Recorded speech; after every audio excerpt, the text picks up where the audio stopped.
नमस्कार साथियों, स्वागत है आप सभी का द बुद्धा क्लासेस के ऑफिशियल यूट्यूब चैनल पर। कैसे हैं आप सभी? आशा करते हैं कि आप सभी अच्छे होंगे और आपकी जो तैयारी है बहुत बेहतर तरीके से चल रही होगी। सभी के लिए सुबह की गुड मॉर्निंग, नमस्ते सभी के लिए, सत श्री अकाल, जय भीम सभी के लिए। जितने भी स्टूडेंट छात्र हमसे जुड़े हुए हैं सभी के लिए नमस्कार। ये जो क्लासेस है हमारी, आपको ये क्लास पॉलिटी की भाग 3 है। भाग 1 और भाग 2 ऑलरेडी आ चुके हैं और ये पहले चैप्टर से संबंधित है, जो भारत का संवैधानिक विकास। भारत के संवैधानिक विकास से संबंधित भारत के जो इंडियन पॉलिटी भाग 3 है। और पहला जो चैप्टर है, मैंने नाम बताया था इसको आपका कि इसका नाम क्या है, तो इसका नाम है भारत का संवैधानिक विकास। भारत का संवैधानिक विकास।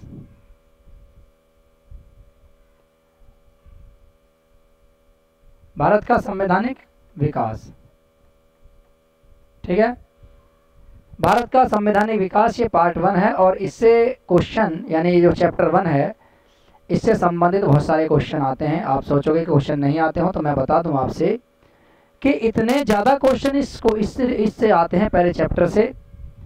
मैंने आपसे बताया था कि जो भारतीय संविधान है इसकी रूपरेखा किस प्रकार से तैयार हुई और किन किन चरणों से यह संविधान होकर गुजरा, और किन किन चरणों से संविधान होकर गुजरा और कौन कौन से वो चरण थे जहां से संविधान होकर के गुजरा था।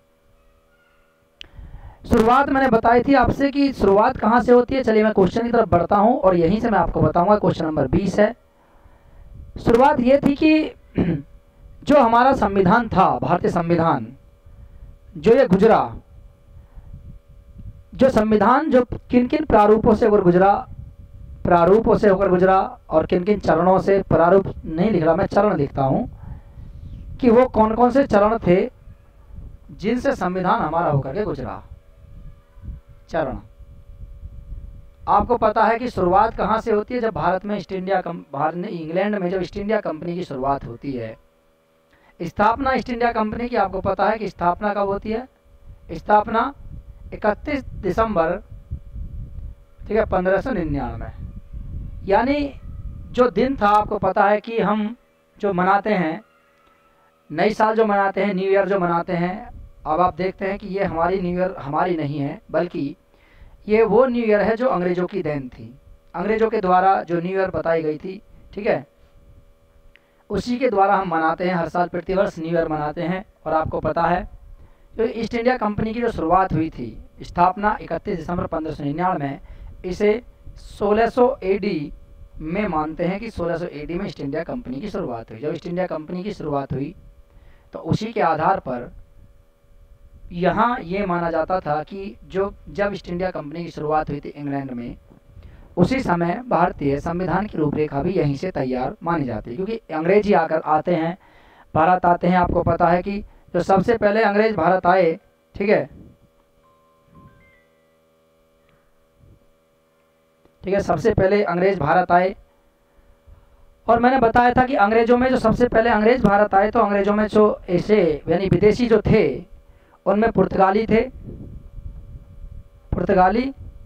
और जो पुर्तगाली जो भारत आए, वो 1498 में एक व्यक्ति भारत आया था और मैंने बताया इसका नाम था Vasco D gamma. Vasco D gamma Abdullah, ठीक है, यानी एक अब्दुल मजीद एक नामक व्यापारी था। अब्दुल मजीद के निर्देशन में भारत आया और ये कहाँ उतरा था? ये कालीकट के बंदरगाह पर उतरा, जिसे हम, ठीक है, कालीकट का तट कहते हैं। वहीं उस बंदरगाह पर उतरा, जहाँ पर जब ये उतरा, वहाँ पर तो उतरने के बाद यहाँ का जो शासक था जमोरिन था, और इसका स्थानीय शासकों ने, जो अन्य शासक थे, स्थानीय जो व्यापारी थे, वहाँ पर जो व्यापारी जो थे व्यापार कर रहे थे, उन्होंने इसका विरोध किया। जब विरोध किया तो कुछ समय के लिए जमोरिन ने इसको मना किया। फिर बाद में एक भव्य समारोह का आयोजन किया था और इसको उतरने की परमिशन दी और अपने दरबार में लेकर गया, और इसी के आने की खुशी में दरबार का आयोजन किया, वास्को डी गामा की खुशी में। कौन था? कालीकट का जो बंदरगाह था जमोरिन, जो कालीकट आज वर्तमान में कहाँ पड़ता है? केरल में पड़ता है। ये तो आपको सामान्यतः पता है। तो वो जो संविधान था हमारा, अभी आप कहोगे जिसकी वास्को डी गामा से कोई मतलब नहीं, बिल्कुल नहीं है, मैं कह रहा हूँ बिल्कुल नहीं, मतलब इससे कोई मतलब नहीं। मतलब तो यहाँ से निकलता 1600 AD में जब ईस्ट इंडिया कंपनी की शुरुआत हुई। तो ईस्ट इंडिया कंपनी की शुरुआत के साथ ही यहाँ पर भारतीय संविधान की रूपरेखा भी तैयार हो जाती है। जब भारतीय संविधान की रूपरेखा तैयार हुई तो इसके साथ साथ यहाँ से जो रूपरेखा तैयार हुई थी तो उसके बाद बहुत सारे अधिनियम बने, जैसे राजलेख आया, 1600 एडी का राजलेख आया। राजलेख के माध्यम से क्या हुआ, 1600 एडी में एक राजलेख आया था, ठीक है। उसके बाद 1726, ठीक है, 1726, 1771, ठीक है, 1813, ठीक है, 1892, 1813, 1833, 1854, 1856, 1856 के बाद 1861, ठीक है, अधिनियम थे, ये अधिनियम बनने हैं, क्रम से अधिनियम बनने हैं। 1861, 1892, 1909, 1919, 1935, माउंटबेटन योजना, क्रिप्स मिशन, अगस्त प्रस्ताव, ठीक है, अगस्त प्रस्ताव, अगस्त प्रस्ताव 1940, ठीक है, क्रिप्स मिशन, क्रिप्स मिशन, ठीक है, 1942, माउंटबेटन योजना, ठीक है, यानी cabinet mission, sorry cabinet mission, cabinet mission 1946, Mountbatten योजना 1946, 1946, और इसके बाद स्वतंत्र भारत अधिनियम 1947। तो ये बहुत सारे चरण थे, आप देख सकते हैं पूरी की पूरी एक रूपरेखा चलती है। और कुछ अधिनियम तो मैंने इसमें से छोड़ दिए गए हैं, मेरे द्वारा छोड़ दिए गए हैं, क्योंकि आप देखते हैं बहुत सारे अधिनियम बने थे। 1773 का एक रेगुलेटिंग एक्ट आया था, 1773, यहाँ 71 लिख दिया मैंने, सॉरी 73, 1773 का एक रेगुलेटिंग एक्ट आया था। एक्ट के माध्यम से बहुत सारे परिवर्तन किए गए थे, तो बहुत सारी चीज़ें यहाँ पर बदलाव में आई, बहुत सारी चीज़ें बदली, ठीक है। यहाँ पर तो आप सभी लोग जानते हैं सामान्यतः जो भारतीय संविधान था उसके जो प्रारूप थे, संविधान की एक रूपरेखा तैयार हुई और एक संवैधानिक विकास था इस संविधान का, भारत का संवैधानिक विकास, संवैधानिक वैधानिक विकास। वैधानिक का मतलब होता है विधान के अनुरूप, वैधानिक वैध है, ये वैध है, ठीक है, विधान के अनुरूप है और ये चल रहा है, चलता रहा है। और भारतीय संविधान की आज रूपरेखा जो आप देख रहे हैं ये वही संविधान है जो उस समय बनकर के तैयार हुआ। पहली बैठक 9 दिसंबर 1946, ये मैंने बताया था आपको कि 9 दिसंबर 1946 को संविधान की पहली बैठक हुई, 9 दिसंबर को हुई। तो 9 दिसंबर को इस समय जो उद्घाटन समारोह हुआ था उस समय उसके जो अध्यक्ष थे उनका नाम था सच्चिदानंद सिन्हा। उसके बाद 9 दिसंबर के बाद 11 दिसंबर 1946 को डॉक्टर राजेंद्र प्रसाद को संविधान सभा का स्थायी अध्यक्ष बनाया गया, जबकि पहले अस्थायी अध्यक्ष थे सच्चिदानंद सिन्हा। 11 दिसंबर को इनको अध्यक्ष बनाया गया। 13 दिसंबर 1946 को पंडित जवाहरलाल नेहरू के द्वारा एक रिपोर्ट पेश की गई और उस रिपोर्ट को नाम दिया गया था उद्देश्य प्रस्ताव। एक प्रस्ताव पेश किए गए थे, उद्देश्य प्रस्ताव, या इसे प्रस्तावना कहा गया, जो पंडित जवाहरलाल नेहरू के द्वारा पेश की गई। इसे 1947 में अपनाया गया था, ठीक है, याद रखना 21 जनवरी 1947 के समथिंग में इसको अपनाया गया था। चलिए, तो आप देख सकते हैं कि पूरे का पूरा जो संविधान था ये चरणों से गुजरा, और एक पूरे चरण यहाँ से गुजरे, किन किन चरणों से गुजरा, ये पूरा ये पूरा प्रक्रिया है, ठीक है। चलिए, तो अब मैं शुरू करता हूँ इसी क्वेश्चन को लेकर के, मैं इसको हटा देता हूँ। और क्वेश्चन क्या मेरा, अब देखिए क्वेश्चन नंबर फर्स्ट। आइए हम जानते हैं क्वेश्चन के फर्स्ट के बारे में। और सभी के लिए गुड मॉर्निंग, जो जो हमारे साथ जुड़े हुए हैं सभी के लिए मैं दिल से हार्दिक अभिनंदन करता हूं सभी का, क्योंकि सभी लोग हमारे साथ जुड़े हुए हैं, क्लासेस हमारी देख रहे हैं। चलिए देखिए क्वेश्चन नंबर फर्स्ट क्या कह रहा है, अखिल भारतीय महासभा संघ स्थापित करने का प्रावधान शामिल किया गया था किस में? भारत सरकार अधिनियम 1935, अगस्त प्रस्ताव 1940, भारत सरकार अधिनियम 1919, या फिर आपके कैबिनेट मिशन 1946। अखिल भारतीय महासंघ स्थापित करने का जो प्रावधान था ये किसके अनुरूप किया गया था, कौन सा अधिनियम था? इन 4 अधिनियमों में से आपको बताने हैं। भारत सरकार अधिनियम 1935 या अगस्त प्रस्ताव 1940। अगर मैं इसके सही ऑप्शन की बात करूं तो सही ऑप्शन क्या हो जाएगा? इसका सही ऑप्शन हो जाएगा हमारा भारत सरकार अधिनियम 1935। इसमें क्या था, जो प्रांतों में द्वैत शासन था, प्रांतों में द्वैत शासन को समाप्त किया गया। द्वैध शासन को समाप्त किया गया और केंद्र में द्वैध शासन की स्थापना करी गई थी। इसी के तहत गवर्नर जनरल को फुल पावर दी गई थी। गवर्नर जनरल को वीटो शक्ति का अधिकार दिया गया था। वीटो शक्ति का अधिकार, और भी बहुत सारे अधिनियम बने। इस अधिनियम के तहत बहुत सारी बातें आई, बहुत सारी प्रक्रिया आई, और भारतीय संविधान में लगभग कम से कम 70% जो प्रभाव है वो किसका पड़ा है? वो पड़ा है भारत शासन अधिनियम 1935 का। सबसे अधिक प्रभाव पड़ा है आपके भारत शासन अधिनियम 1935 का। प्रांतों में द्वैध शासन समाप्त, केंद्र में द्वैध शासन चालू। गवर्नर जनरल को वीटो शक्ति का अधिकार, जो वीटो शक्ति थी उसका इस्तेमाल कर सकता था, और अपने ही परिषद के जितने भी जो भी प्रावधान थे, जो भी नियम कानून जो बनाए जाते थे, उनको मानना ना मानना इसकी जिम्मेदारी थी। ये भी इसको अधिकार दिया गया था। अगस्त प्रस्ताव आपको पता है कौन लेकर आया था? Lord Linlithgow. Lord Linlithgow, Linlithgow ये लेकर आए थे अगस्त प्रस्ताव को। लॉर्ड लिनलिथगो अगस्त प्रस्ताव लेकर आए, और अगस्त प्रस्ताव में बातें वही की गई थी। और ये जो प्रस्ताव जब आया तो इन्होंने कहा कि हम मुस्लिमों के हित में हैं, हितैषी हैं मुस्लिमों के, और ये लेकर आए थे, और इसमें बात वही करी गई थी। और यहाँ से आप समझ सकते हैं कि यहाँ पे इसमें कहा गया था अगस्त प्रस्ताव में कि भारत के लोग भारतीय संविधान का निर्माण कर सकते हैं अपने आप। ठीक है, चलिए। भारत सरकार अधिनियम 1919 से पता है प्रांतों में द्वैध शासन, और इसे क्या कहते हैं? इसे मॉन्टेग्यू चेम्सफोर्ड सुधार भी कहते हैं। इसी के तहत जब ये अधिनियम बना तो इसी के नियम प्रशासन को देखते हुए भारत में इसके अनुसार क्या क्या कार्य होंगे, क्या क्या प्रक्रिया चलेंगी, इसी को देखते हुए 10 साल बाद एक कमीशन की बात करी गई थी, साइमन कमीशन की। कमीशन भारत आएगा, वो देखेगा, जांच करेगा कि भारत में इसके अनुरूप प्रशासन चल रहा है या नहीं चल रहा है। लेकिन कमी क्या हो गई थी? अंग्रेजों ने कमी ये बहुत बड़ी गलती कर दी, क्योंकि उन्होंने 7 के 7 सदस्य अंग्रेजों को रखा। साइमन गोबैक के नारे लगे, मैंने बताया था।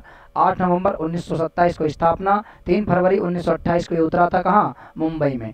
मुंबई में उतरा, वहीं पर साइमन गोबैक के नारे लगे, और उसी समय लाठीचार्ज हुआ था पुलिस के द्वारा, और लाला लाजपत राय की मृत्यु हो गई थी। लाठियों के कारण जख्मी हो गए थे, सर में लाठी लग गई थी और उनकी मृत्यु हो गई।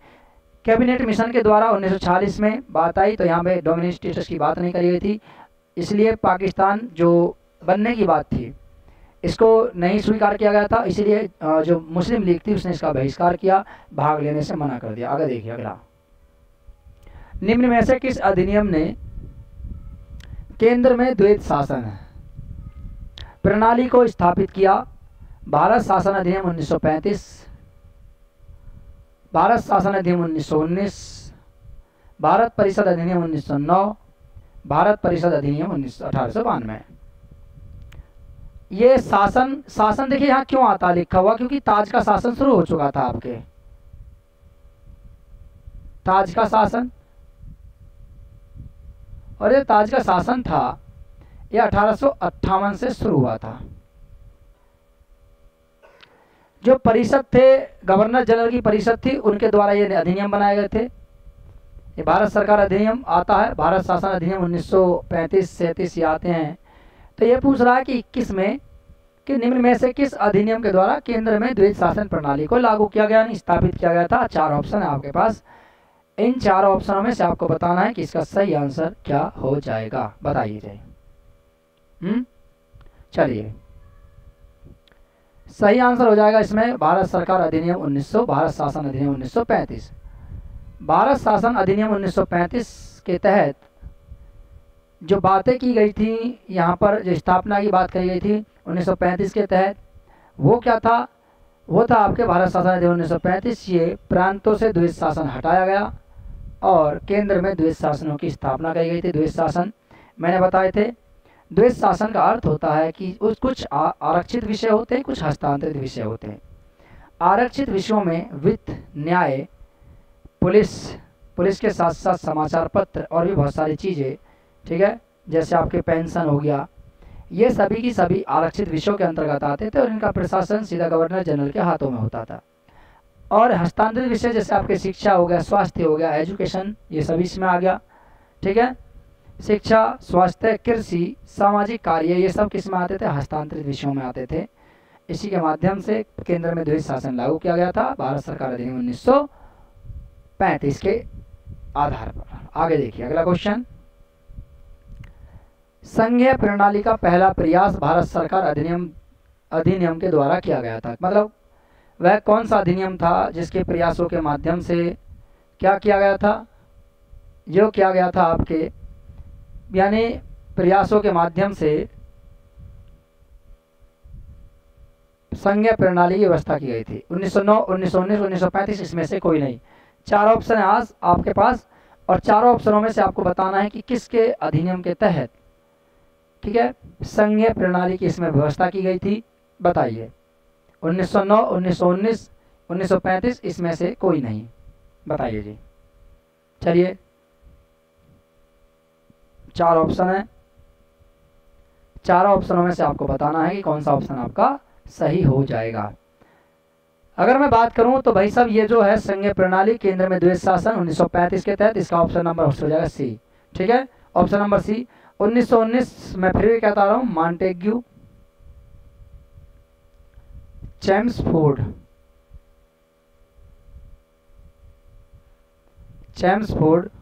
सुधार। ठीक है, मॉन्टेग्यू चेम्सफोर्ड सुधार। और 1919 में एक आया था एक्ट जिसे बोलते हैं रोलेक्ट एक्ट। सर रोलेक्ट एक्ट, और इसी की अध्यक्षता में एक्ट बना था जिसे रोलेक्ट एक्ट कहते हैं। इस रोलेक्ट एक्ट को काला कानून भी कहा जाता है, काला कानून। इसे नो दलील, क्या नो दलील,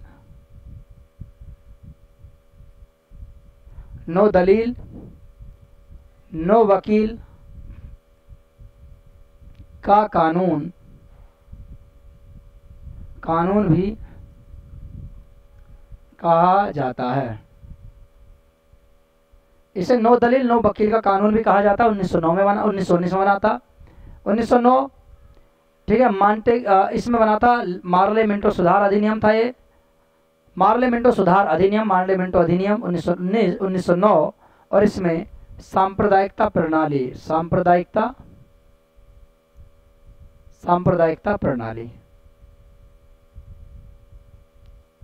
और पहली बार इस अधिनियम के तहत सांप्रदायिकता प्रणाली को और आगे बढ़ावा दिया गया और मुस्लिमों के लिए पृथक निर्वाचन पद्धति का इसमें प्रावधान किया गया। अगर आपको कोई चीज़ समझ नहीं आ रही आप कमेंट कर दीजिए, आपका आंसर जरूर मिलेगा, कमेंट का उत्तर जरूर दिया जाएगा, तो आप हमारे साथ जुड़ जाइए। चलिए नेक्स्ट क्वेश्चन, किस अधिनियम की प्रमुख विशेषता प्रांतीय स्वायत्तता थी? कौन सा अधिनियम था जो प्रांतों में स्वायत्तता के लिए जाना जाता है? प्रांतीय स्वायत्तता थी, इसकी प्रमुख विशेषता कौन से अधिनियम की थी ये बताना है आपको। 1935, 1919, 1904, 1885, सॉरी 1858, 85 नहीं 1858। ठीक है, चलिए 1904 में तो देखिए कोई अधिनियम नहीं बना था, इसको आप याद रखना। 1904 में एक अधिनियम बना भी था और इसे बोलते हैं यूजीसी अधिनियम, यूनिवर्सिटी ग्रांट अधिनियम को लेकर के विश्वविद्यालय को लेकर के अधिनियम बना था। विश्वविद्यालय अधिनियम,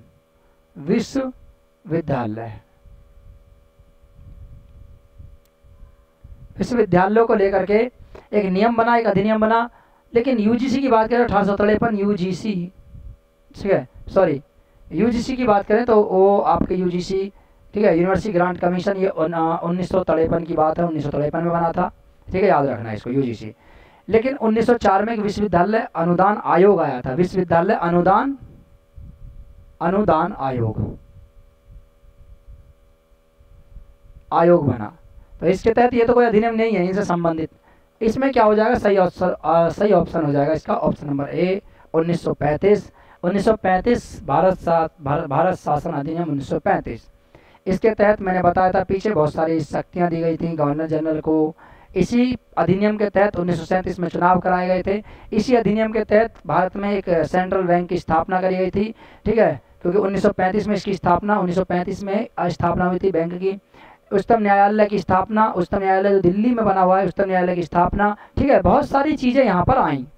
1919 का अधिनियम भी अब आपको पता ही है, 1919 का अधिनियम, ठीक है, मैंने बताया था। चलिए आगे बताने की आवश्यकता नहीं है, बहुत बता चुका हूँ। चलिए अगला क्वेश्चन, क्वेश्चन नंबर 24, भारत में सचिव का पद किसके द्वारा निर्मित किया गया था?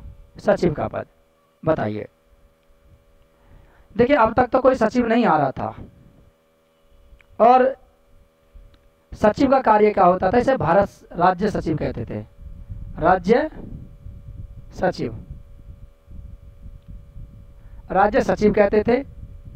और ये होता क्या था कि उस राज्य की देखरेख करता था जिस राज्य पर गवर्नर का शासन था। गवर्नर तो पता ही है पूरे भारत में रहता था गवर्नर। और ये होता क्या था, गवर्नर की इस परिषद का एक सदस्य होता था राज्य सचिव, उसी में नियुक्त किया गया था।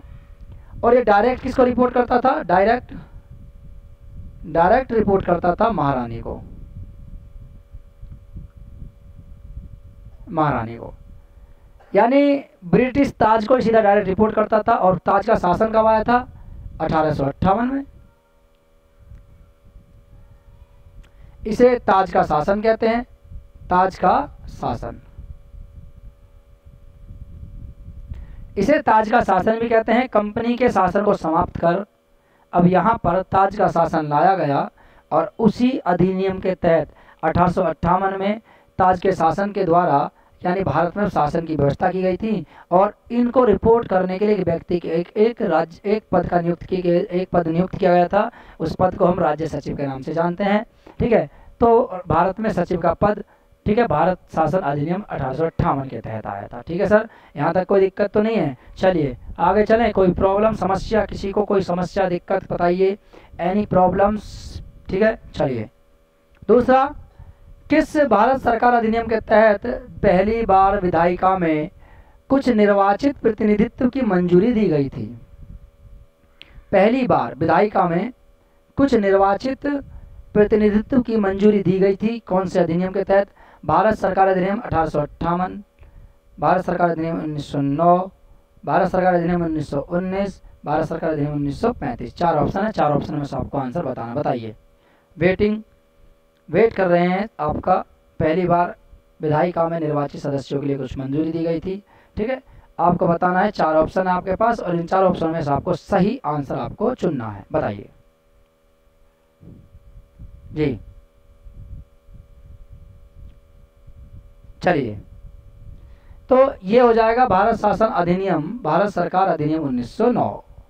भारत सरकार अधिनियम 1909 के तहत ये कहा गया था कि जो भी प्रतिनिधि हैं जो चुन करके आएंगे और वो पहली बार विधायिका में का अधिनियम के तहत पहली बार विधायिका में कुछ प्रतिनिधित्व की मंजूरी दी गई थी। विधायिका में प्रतिनिधित्व की मंजूरी। ठीक है, विधायिका आपको पता है कानून बनाने के लिए।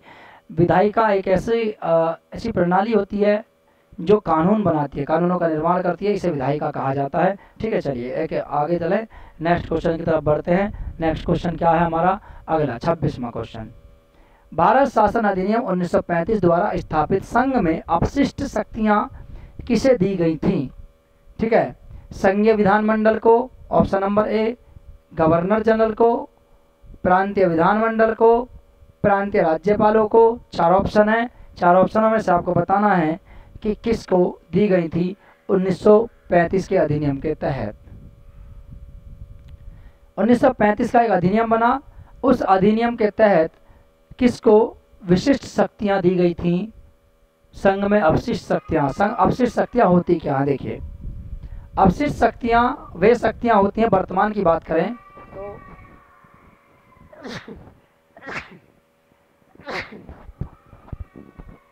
ठीक है, अपशिष्ट शक्तियां वे शक्तियां होती हैं जिनका उल्लेख, ठीक है, जिनका उल्लेख किसी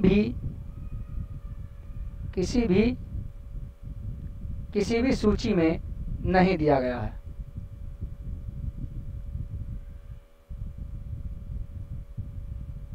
नहीं दिया गया है।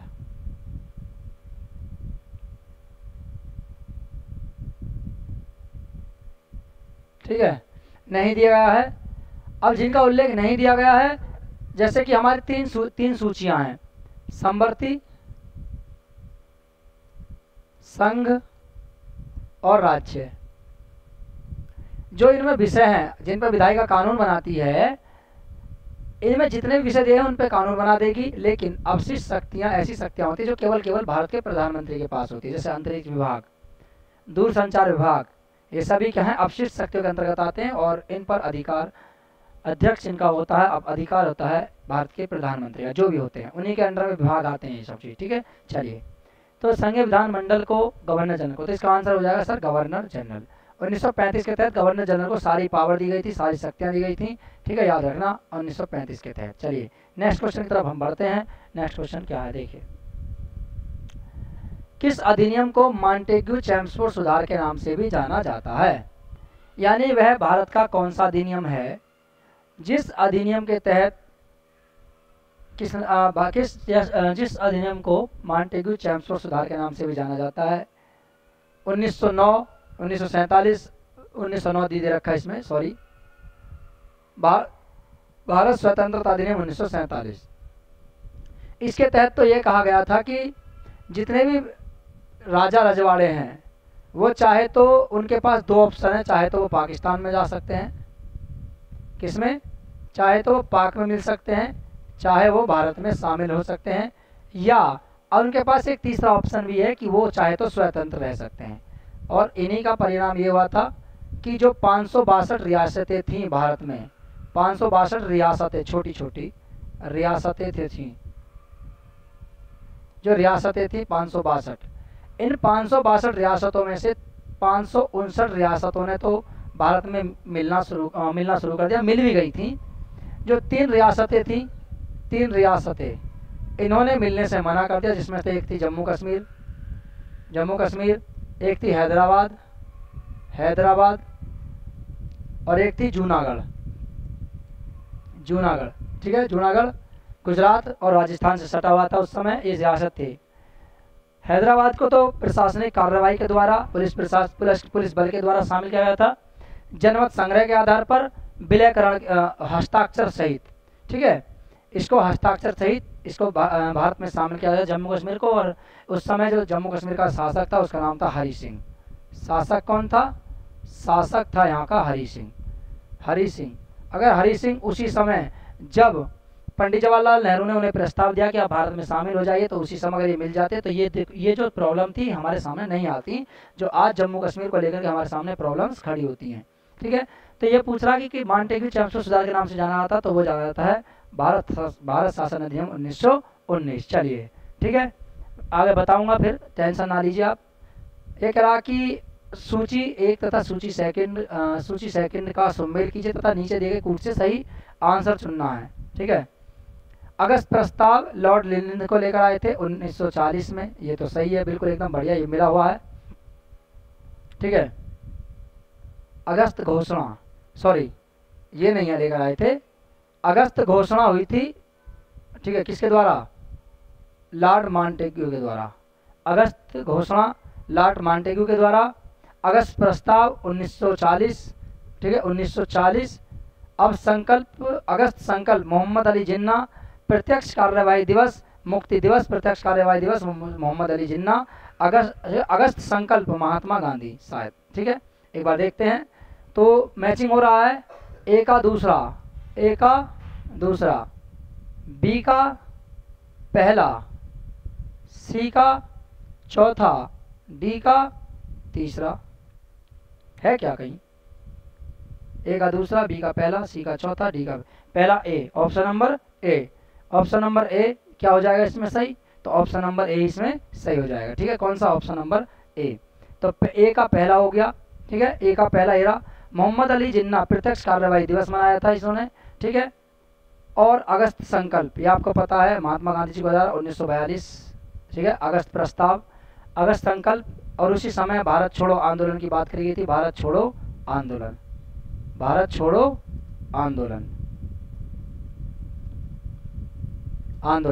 और ये कहाँ से शुरू हुआ था भारत छोड़ो आंदोलन? तो मुंबई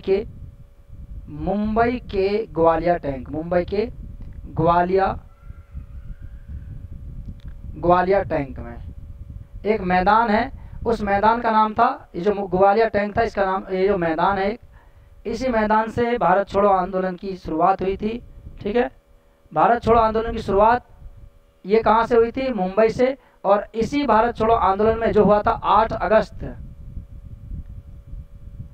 ठीक है, 1942, 9 अगस्त 1942 को पूरे भारत में मूवमेंट शुरू हो गया था, भारत छोड़ो आंदोलन।